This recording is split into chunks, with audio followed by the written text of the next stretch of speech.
And I want to speak today, my talk is called Don't Waste Your Failure.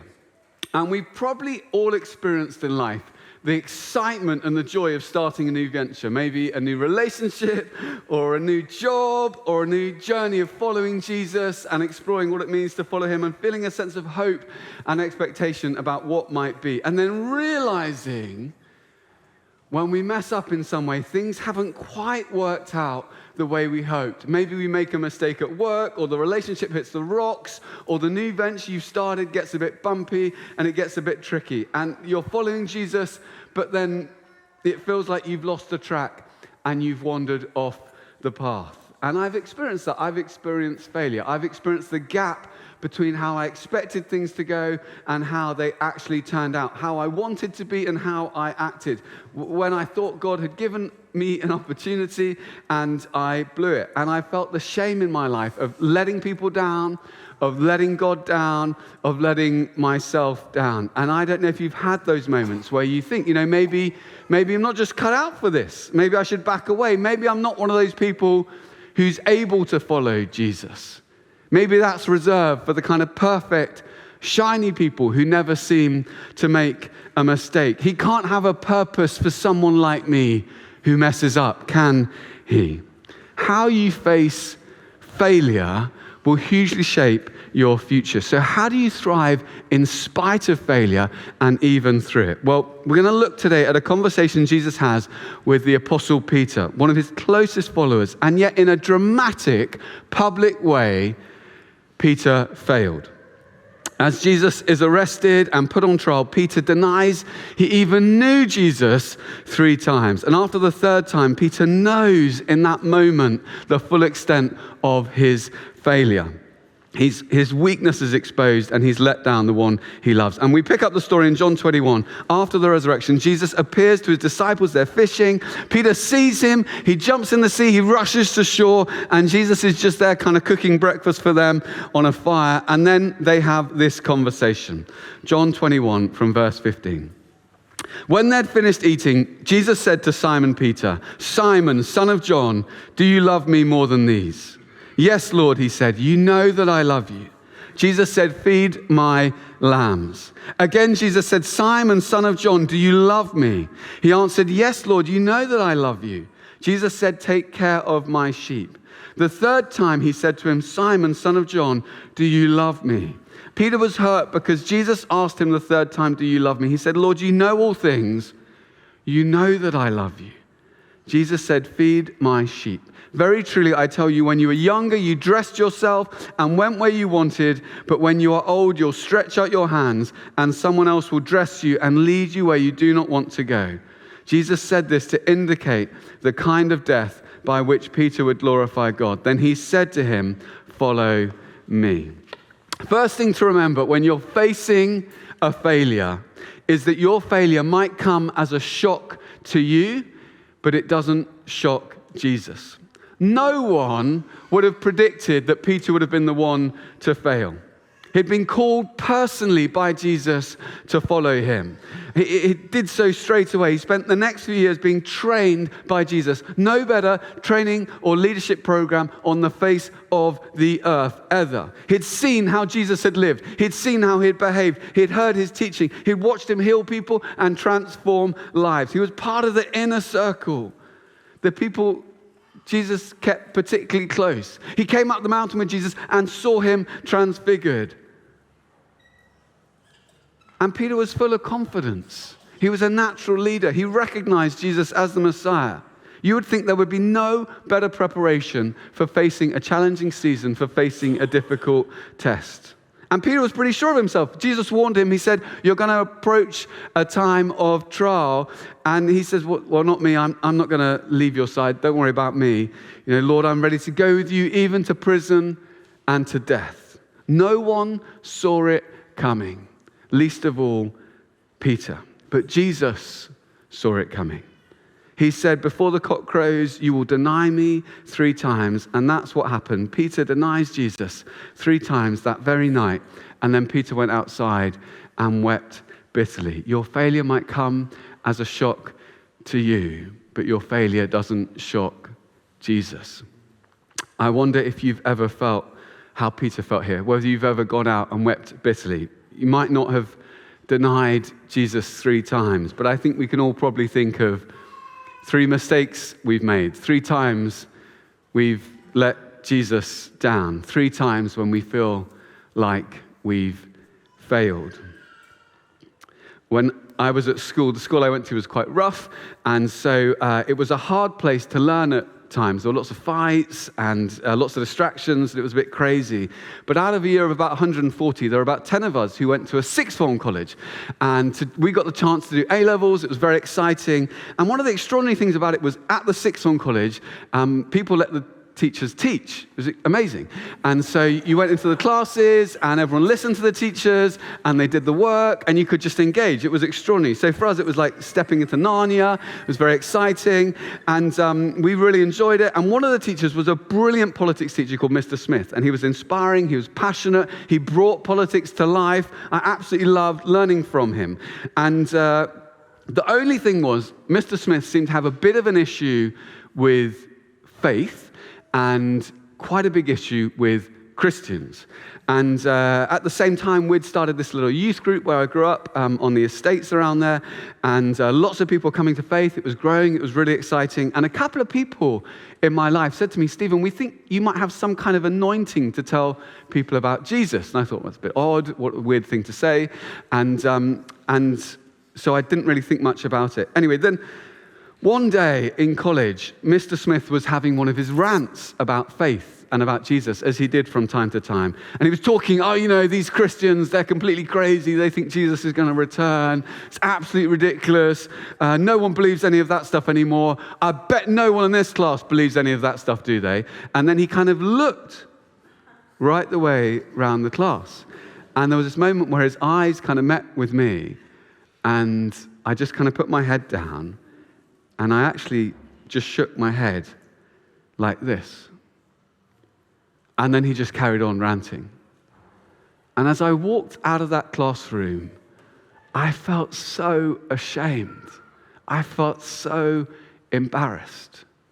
I was like, what have I done? Why did I do that? I know Jesus. I've put my trust in Jesus. I believe Jesus is going to come again. I couldn't even say it there. And people saying, I'm going to be anointed to talk about Jesus. I can't even talk about Jesus in a politics class in Luton Sixth Form College. What's wrong with me? And it was bitter. I wept bitterly. I was ashamed about it for months, and if I'm honest, for years. I was so shocked at my failure. I hadn't seen it coming. Hadn't realized how much I cared about what people thought about me. Hadn't realized how much I cared about what Mr. Smith thought about me. We are shocked when we fail, but Jesus is not shocked. Jesus, when you fail, Jesus doesn't stand there saying, what did you do? You did that? I never saw that coming. When I called you to follow me, I didn't anticipate you would do that. If I'd seen that happening, I would never have called you in the first place. When Jesus calls you, he knows your greatest weakness and he anticipates your greatest failure. He said to Peter, you're going to deny me 3 times. He anticipated the precise and specific nature of Peter's failure and the extent to which he would fail. Jesus priced in your failure before he called you. He priced it in when he paid the price on the cross for all of your sins, all of your failures, past, present, and future. He bought the whole package. And Peter came to learn that. In 1 Peter 2:24, he wrote this later in his life. When he was an older man, he said, Jesus bore our sins in his body on the tree so that we might die to sins and live for righteousness. By his wounds you have been healed. Knowing Peter would fail, Jesus called him. When he calls you, he's aware of what might happen. Your failures don't shock him. But the key is not to waste your failure. And with Jesus, your failures never need be wasted. It was tough for Peter. He'd faced a brutal reality check. How is he going to respond? Is this failure going to define him, and is he going to walk away, or is it going to refine him, and is he going to come closer back to Jesus? And if you're going to learn from failure, you do have to face the failures which you experience. And Peter, we see in this passage, is fishing, and it's almost as if he's left his nets to follow Jesus, and then he fails, and then he goes back to his nets because that's all he's got left, returns to his old habits, avoid the place of failure. But when he sees Jesus, he can't resist running to him and coming close to him. He just wants to be near him. And it's interesting, Jesus has made a charcoal fire in verse 9. And the only other time that particular word appears in the whole of the New Testament is when Peter denies Jesus by a charcoal fire. And it's almost as if Jesus is saying to Peter, look, here we are again. We're back by a charcoal fire. Do you remember this? Do you remember when you were saying you didn't even know me? He's forcing Peter to come face to face with his failure. And he says to him, do you love me more than these? Yes, Lord, you know that I love you. Do you truly love me? Yes, Lord, you know that I love you. And then the third time, Simon, son of John, do you love me? And it looks like Jesus is twisting the knife. And he is, but it's the knife of a surgeon. He's not doing it to harm him, but to heal him. Not to punish him, but to restore him. And Peter has been refined by his failure. I find it fascinating that as Jesus comes to him, you've got the moment of Peter. Peter is called by the side of the sea. Jesus brings him back to the side of the sea. Peter fails by a charcoal fire. Jesus brings him back to the charcoal fire. He's like, I knew and I know, and I'm still here. I'm not surprised. I'm not shocked. And Peter says, you know all things. You know me inside out. You know how I failed you. You know I love you. And Peter learns he's weaker than he ever feared, but Jesus' grace is stronger than he ever dared to hope. Don't waste your failure. Don't stay away from Jesus when things are difficult. When I proposed to my wife, Beth, I had to go and ask her dad for consent, but it was a bit of a journey, and I was very excited. So I told my parents in the morning, I said, I'm going to propose. I've sort of proposed already, but I'm going to propose in a bit, and I'm going to ask Beth's dad for his consent. And my dad, very wise Yorkshireman, said, be very careful, Stephen. You're going to drive to Oxford, then you're going to drive up to Shropshire, then you go back to Oxford, then you're going to drive back to Luton. That's a lot of driving in one day. You'll probably have a big accident. And I was like, Dad, come on. He said, no, you're on cloud 9. You're about to ask Beth's dad for his consent. It's going to be a busy day. Just be really careful. I'll be fine. So I jumped in the car, went all the way to Shropshire. Beth's dad said, yes, amazing. Drove all the way back. And then as we were driving back, just took a corner a bit fast on a country lane in Shropshire, and there was temporary traffic lights, and a Volvo, the immovable object, was in front of me, and my car not quite as strong as that, and we came around the corner, couldn't brake quick enough, and we went into the back of this Volvo, and it's quite an elderly gentleman. The door opened, he stepped out, classical music booming across the countryside.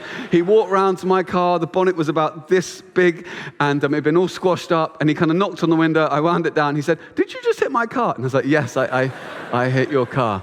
And then I had this awful thing of having to phone my parents, and say, so sorry, probably written off the car, and then I had to just about managed to drive the car back, and kind of pulled in outside our house in Luton and just turned off the engine. I just thought, I cannot bear this. This is going to be so awful. I'm going to have to walk in. My parents are going to be furious. They're going to be really upset. I just couldn't bear the shame. Maybe I thought I should just go to the pub, just go anywhere else rather than into the house. But I thought, no, you've got to face it. So I walked into the house, and I walked into our kind of living room, and my little brother, Paul, he was there, sitting there on the sofa. He'd got a drink, he got snacks. He was so excited to see what was about to, I could see him rubbing his hands, Stephen's in trouble, it's going to be a good night, can't wait. And then my parents came in together into the room, and I looked at them, and they looked at me, and they said, how did it go? And I said, oh, it went okay. And they said, what did Beth's dad say? And I said, oh, he said this. And Beth's mum, what did she say? And I said, oh, he said this. And they said, oh, and how are you feeling? How was Beth feeling? Da-da-da. And this went on for about 20 minutes. And eventually my brother could not contain himself. And he said, Stephen crashed the car. He wrote off the car. Tell him off. So interesting. I was convinced I was going to get absolutely roasted by my parents, but they just wanted to see me and to celebrate. I was so tempted to stay away from them, but they couldn't wait to be close to me. So often when we fail, don't let your failures keep you from Jesus. I learned 2 things that day. I learned I need to listen more. I'm too proud. I learned my parents love me more than I ever anticipated or realized. Don't let your failures keep you from Jesus. Peter goes to Jesus. Even though he's failed, Jesus still loves him. And the foundation of all that Peter will do for Jesus is going to be his understanding of the great extent of that love. When you feel the greatness of God's love for you, not because you've lived a perfect life, not because you've behaved 100% every day, but because he loves you, because he loves you, because he loves you. And it can't just be washed away by your mistakes. His grip isn't loosened by your failure. Don't waste your failure. And then your failure isn't final. With Jesus, you have another chance. Peter might have thought the best he could have hoped for was forgiveness. And let's be honest, forgiveness is miraculous. It's extraordinary. It's amazing. That's a wonderful blessing, just to be welcomed back. And you would think, well, I'll come back, but I'm not going to be used by him again in the future. How could Jesus trust me again? Why would Jesus raise up a failure? I mean, Jesus could raise up anyone in the world. Why back someone who's shown that they're going to let him down? Why would Jesus take another chance on a failure?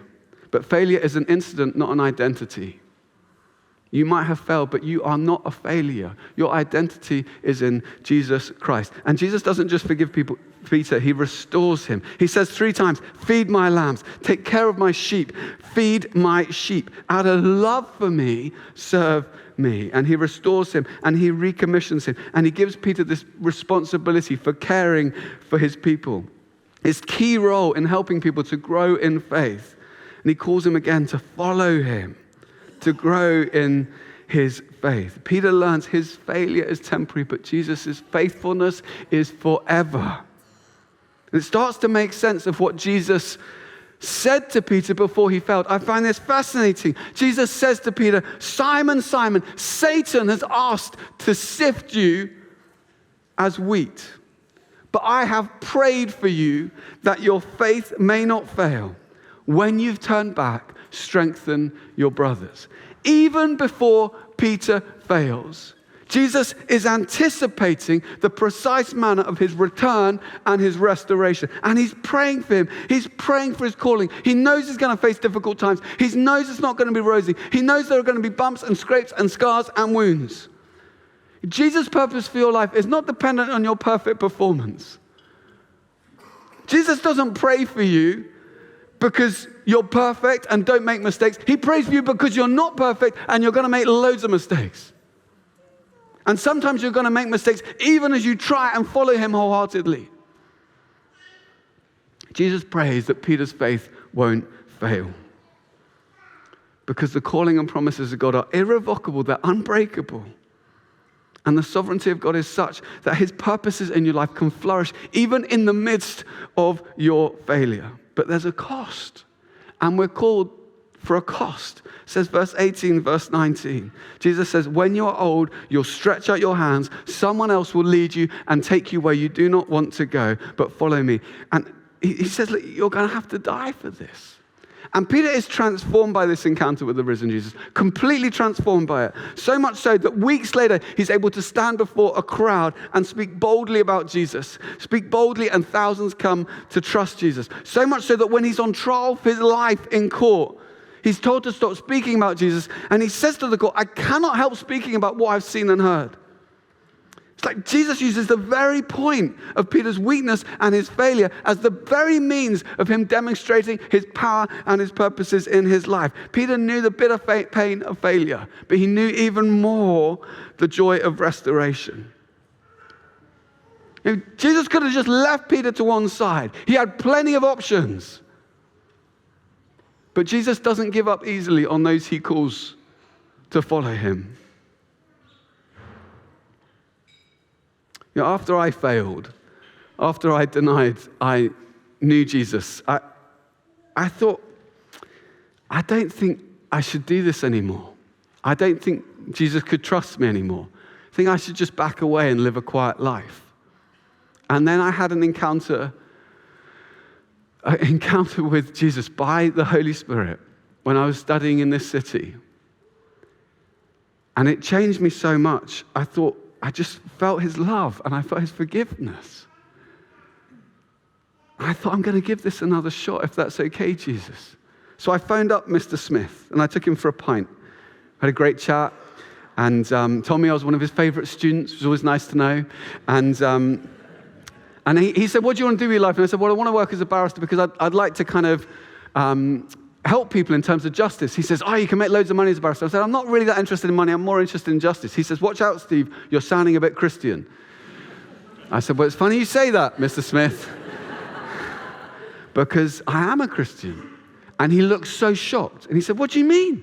How long? What's happened? And I said, well, it hasn't always been as big a part of my life as it is now, but I believe and I trust in Jesus. And he said, why didn't you say something in the classroom? I said, I don't know. I don't know. I was just a bit afraid, I guess. And we had this conversation. And as I walked away from that pub, I just had this question like, why didn't you say something? Why didn't you say something? And I thought, I never again want my friend or my colleague or my family member to say to me, why didn't you say something? Why didn't you say something to me? When I started working as a barrister, I had this year-long job interview. It was like The Apprentice meets the Hunger Games. And there were 10 of us vying for one place. And at the end of the first week, it was difficult context, didn't really know how to behave. There was lots of very smart people and me. And we went to the pub, and while I was there, one of my fellow trainees had worked out I was a Christian. And I think he thought, let's torpedo Stephen before the day begins. And so he said to the whole group, senior people, really experienced QCs, he said to them, has anyone seen The Passion of the Christ, the Mel Gibson film? And I thought that's an odd question for a Friday night in the pub. And some people said yeah, some people said no. And then I said, yeah, I've seen it. And then he turned to me and he said, well, what do you think of it, Stephen? Because you're a Christian, aren't you? And everything went quiet in our group. All the kind of senior people leaned in and listened very carefully. And I thought, this is not good. I thought, this is my first week at work. Like, I had a plan. Like, show them I'm good at doing law. Work here for a little while. Maybe after 3 years on a Monday, after coffee, I'd say, I went to church on Sunday. Not at the end of the first week. And so it was like two roads opened up in front of me. But I thought, I've got to tell the truth. So I said, well, yeah, I am actually a Christian. And I guess, they've tried to give it a vaguely historical rendering. So I think it's probably, as accurate as these things go. And everyone leaned in. And one of the very senior people stepped forward. They're so polite. And he said, well, that's wonderful, Stephen. So thrilled that you've got a private, personal faith. We don't have any objection to that. The only things that would concern us is those Christians you've probably never met, Mon, but they believe in stuff like evangelism and telling people about Jesus. And obviously, you're not that sort of Christian. And two roads opened up in front of me. And I said, well, I thought, I can't believe it. I was just having a drink a minute ago. I said, well, I guess if I believe it's true, and I do believe it's true, it's so important that it'd be weird if I didn't say anything to anyone.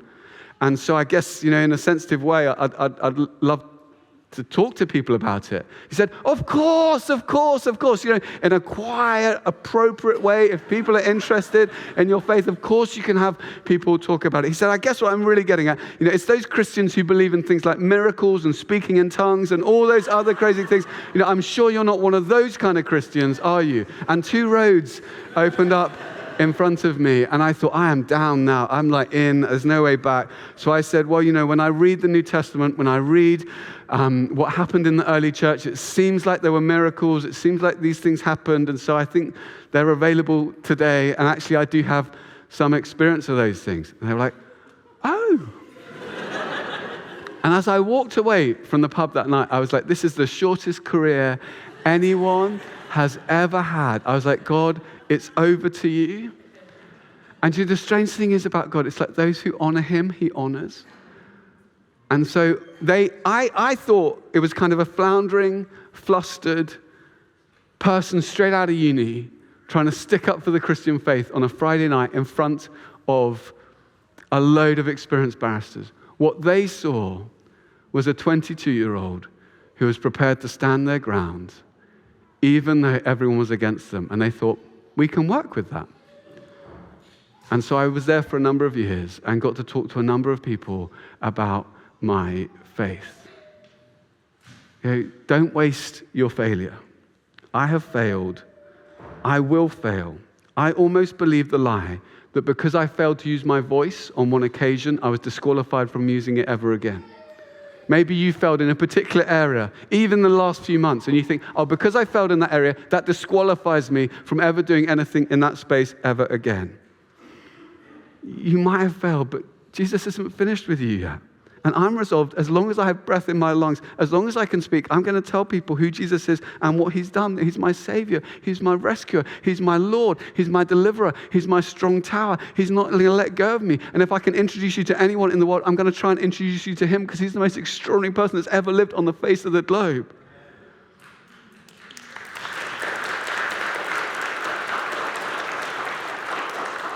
You might have failed, but you're not a failure. Jesus restores. He renews. You have another chance. It's not too late.